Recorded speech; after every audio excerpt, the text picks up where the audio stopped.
So I've finally given up on my doing the squat every day challenge, which I gave myself for January. I didn't manage to do the full month, and there's a couple of reasons to that. So I'm going to talk about the things which I thought were good and not so good about the squatting. Well, it's the squat and bench every day is what I was doing. Well, actually, to be even more specific, it was squat and bench. Well, squat without a belt and bench every day. So that was the kind of main trick. I was doing it without a belt every single day. So the way of doing this was just going in the morning each day, not getting psyched up, not taking pre-workouts or anything like that, just going in, slowly warming up to a 1 rep max on the front squat without a belt. So I do maybe 60, 80, 90, 100, and then that's where I was really like, oh, where can I go from here? So there's 102, 104, 105, 107, and all that. So I managed to gain, I could say, from the start of that training, go from 100 kilograms for 1 rep without a belt to 110. So I managed to get that. However, the course of that wasn't a straight line. It was kind of up, then down, up a little bit, and then down a little bit more, and up, and it didn't really kind of follow a good progress. What I did do, though, is on my bench, though, phenomenal. Absolutely brilliant results with that. So after I'd done my maximum single rep front squat without a belt, I would then go into the bench, and before like my maximum I've ever done is around about 117 kilograms. And I would say in the last year I haven't done any more than 112. I would say 112 is probably the heaviest weight I've done in the last year.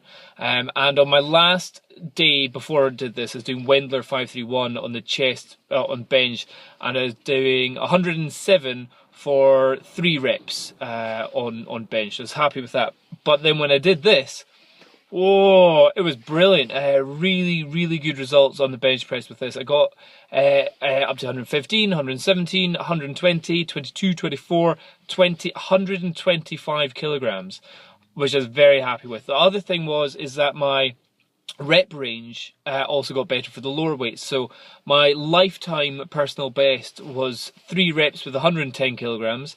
Managed to get, was it 4 reps with that? Yeah, I got 4 reps with that, and I got 5 reps with 107. So that was a 2 rep increase from the Wendler program I was doing in just effectively about 20 days. So very, very happy with that. And then what I'd do after I've done my bench, I'd go back to the back squat. So I'd been doing front squat at the start, then I'd do back squat afterwards, and I'd use the same weight which I maxed out in the front squat and try and do reps for. So at the start it was 4 reps on 100 kilograms. Again, this is without a belt, so I can happily do a heavier weight for more reps probably with a belt, but the challenge was to do it without a belt, to really try and get my core working a little bit more. And that definitely, I got lots of PBs on that as well, so they slowly increased both in weight and in reps. So it started off with 100 kilograms for 4 reps. By the end of it, I was doing 107 kilograms for 9 reps. So within 20 odd days, that is a brilliant increase in that. And I felt stronger in my back squat without a belt, definitely, at the end of that. I felt so much stronger in my bench at the end of it, definitely. In the front squat, though, it just didn't feel like I got any gains from it at all. It was really, really weird. It didn't feel like, oh, at 80 kilograms, it feels better. No, it just felt crap the whole time.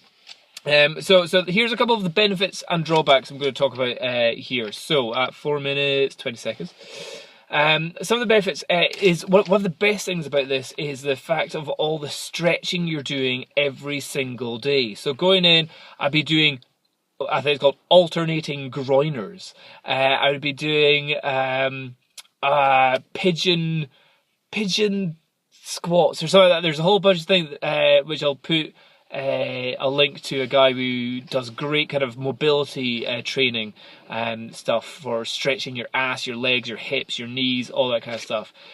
So doing that every single day, great for my mobility and just my flexibility, my lower legs and ass and all that stuff. So very, very happy with that. I thought that was really good, doing that every single day. It's something which I think I should do, even if I'm not doing squats. It's something like if I'm just sitting in the house, I think I should still be doing this training. So I've got gains in the fronts, in the back squats, and in the bench. The other thing is, doing this every single day, you're never got muscle pain. You're never going, oh, I did a massive leg workout, my legs are so sore. Or even saying, oh, my chest is killing me, I did a massive workout. Some days I'd be like, oh, I'm feeling a little bit tight from getting 3 personal bests yesterday.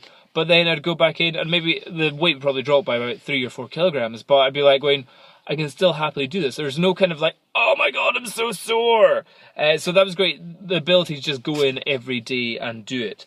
No knee pain, no ankle pain, no hip pain, apart from doing a deadlift at the same time on one day, which was just a bit of a bad idea. And my lower back, which I think I OD'd one day because I was doing very heavy deadlifts, very heavy for me. OD'd one day on that, and my lower back was just like, oh, I can't deal with this. I never had lower back pain, but it just felt incredibly tired so often that I was just kind of going, every time I failed the front squat, it was because of my back, or because I was so scared to stretch it in any way that I would twinge it and would be in lots of pain afterwards. So for me, with my back injury, I didn't really want to do that. The other thing, the other benefit from it was, strangely, although I barely did any other exercises, my biceps feel really good. Like they were feeling like they're pumped, strangely. So like front squats are going to squeeze up there, but you're not really working your biceps or anything like that. So I was like, that's odd. That they feel good. I'm happy for them. Another thing is, it's a simple training. Go in every day, do the same stuff. Fine, no problem. So that's all the benefits, I'd say. It's good. So injury wise, no, as long as you're not doing other excessive exercises on top. Muscle pains, no, on top of that. And gains, yes, you definitely can. I would say it's probably dependent on each person. It's individual to each person whether their body part really benefits from this type of training. So I would say some people, maybe their shoulder press would massively increase, but their back squat might not, or something. There may be very different variations between how each person responds to this type of training. But certainly for me, bench and back really responded to this. Okay, now here at 7 minutes 45 is where I talk about the failures of this training, or how it didn't do me that good, and why I'm quite happy to not bother doing this training anymore. First of all, okay, my lower back. I would say that throughout all this training, other bits of me have felt strong and powerful. My legs feel strong and powerful and everything, but my lower back doesn't. At no point have I thought, yes, my lower back feels good, I'm definitely going to go do a good training session today. That's never happened. So I don't know whether my lower back, maybe it's just me, is a little bit more tender than other people's, and it just doesn't repair quite as well because of my back injury in the past. But at no point was I waking up in the morning going, back feels good, I'm gonna go for a PB. It was just like, it never felt rested enough to really batter it in the gym. And also because of that, I had no consistency in my front squat training. It may have been totally different if I'd been doing this with a belt. That's the other thing. So if I'd been using a belt, which really hugs in your core and all that kind of stuff, there may have been a difference in the results from this. But that's speculation at the moment. The other fail of this is you can't really do any other additional workout. I was trying to do this every day before I go to work. So that means I've got until 7 it opens, until 9 o'clock when I've already got to be showered and out in the office. So I've got about an hour and a half of actual training. So the first half hour is usually me stretching, warming up, doing my groiners and my pigeon things or whatever, I can't remember what it is. My scorpions, that's another one. And then I'd have a good bit of the actual workout, and it was very slow. So it wasn't like, I've done 1 rep, and must 2 minutes until I do the next rep. It was just sit around, chill out, relax, focus, think about what you're doing all the time, not really rushing it. But because of that, to do the simple maxing on a back squat, maxing on a bench press, and then maxing on the reps for the back squat, 3 reps in total, all my time was taken up, so I didn't have a chance to even do a bit on the running machine, or go upstairs and do some skipping, or let's go rowing afterwards. There was just no time for additional workouts whatsoever. And also I found that additional workouts were detrimental. Like, so whenever I tried to do the Wendler 531, I was doing the deadlift, I felt that the next day it was just impossible to really do much else. And it just, I don't think additional workouts complemented each other. Sometimes you can do an additional workout and it totally complements. Here, it just felt like it just took away from what I was trying to really achieve. So it meant doing the additional stuff on the Wendler 531 just wasn't helpful whatsoever. The other thing was hunger. Oh, now I've read this in a couple of the posts about this training, is that, you know, don't do this if you're trying to lose weight.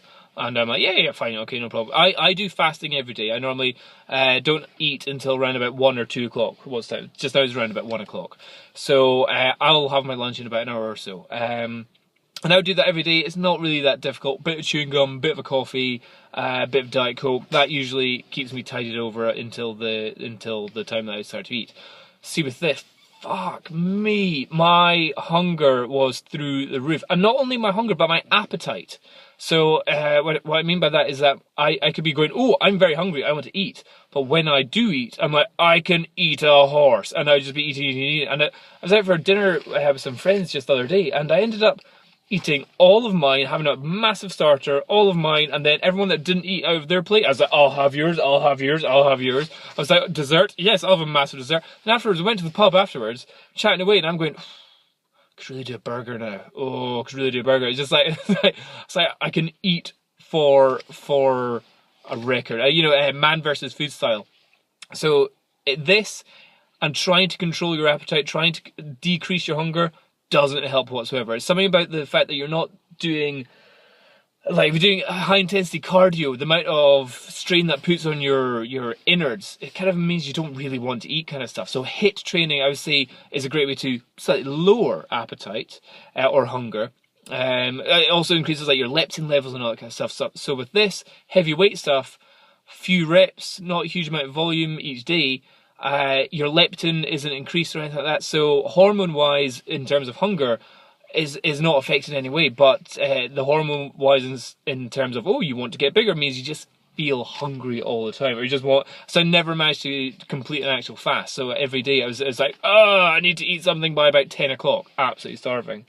And because of that, I sure fuck didn't lose any weight or get ripped. You know, some people would say, oh, well, if you're doing that amount of volume in a week, you know, going every single day, doing all this training, you know, oh, you'll definitely gain muscle and lose weight. No, if I had gained muscle, it's underneath monumental amounts of fat on top. So I've lost anything that looks like a abdominals in any way whatsoever, and I can see it in my face as well, but in my face we'll go into that a little bit more. Spots. So without doubt, this training definitely has an effect on your hormones. One, your hunger goes up. Second one, maybe I was a little bit more grumpy than normal, but also but maybe the grumpiness is always just the fact that I'm losing my body condition, really, kind of stuff. But the other one is my skin looked shit throughout the whole thing. There's several times that Kim said to me, it's like, oh, Dom, have you been drinking? Because normally if I go out boozing for a big night, the next day my skin is horrendous. But doing this training, straight away I was thinking, oh fuck, I'm getting acne again on my back and on my chest and on my face. It just as you can maybe see, it's just like for a 30-year-old, people who are 30 years old shouldn't be having spots and pimples all over their face, I don't think. But same kind of a little bit, oh, you can't see it, but on my chest, loads of spots there as well, and on my back. So it's just like, fuck, that this is not a case of it's because you're not washing. I'm sauna, shower every day after the gym. You know, I'm a clean person. If your pus on your face is a sign of hormones, then definitely my hormones were affected. The other downside was it's just so repetitive, and there's no kind of like, yes, I'm psyched up, I'm going to do a massive session in the gym. It's just I'm tired, I'm going to the gym, I'm doing a deadlift, or I'm doing a squat, and I'm doing a bench. That's the funny thing with Wendler 531 is that if you're doing it maybe once or twice a week, you've got this whole time in between for you to get pumped up and focused and motivated and like, I'm going to do a big one, I'm going to do a big one. And so much, I think, of your strength is just mental clarity beforehand. So a lot of times I'd be going in and be like, just tired, just do my squats, and it just, it lost a lot of its fun, especially if you're doing it and you're not getting any gains. You know, if you're not like, oh yes, I got a new PB today, it's just like, yeah, it feels fucking heavy, I can't lift any heavier today. Ugh. You know, there's no kind of like, oh, I totally nailed it. So yeah, so the no psyching up, and there's also just like the no getting pumped for the session either as well. It's just kind of a case of you're just training for the sake of training, and there's like, if your body's not showing benefits of it, you're not getting compliments from your wife for the, oh my god, I got a new PB of 125 kilograms. Kim goes, great, well done. What the fuck is 125 kilograms? But, you know, if I were to lose a lot of weight and have, like some abs, I would get lots of compliments all the time from my wife. So it's kind of a case of doing something which internally I enjoy getting personal best and being stronger, but at the same time, the actual monotony of it and the lack of evidence of gaining, apart from in the bench and the back repetition squats, there just really wasn't much there for me. So I've finished it. I would say there are benefits, there are drawbacks, and it may be better for different people at different stages in their life with different people around them. I don't know, all that kind of stuff.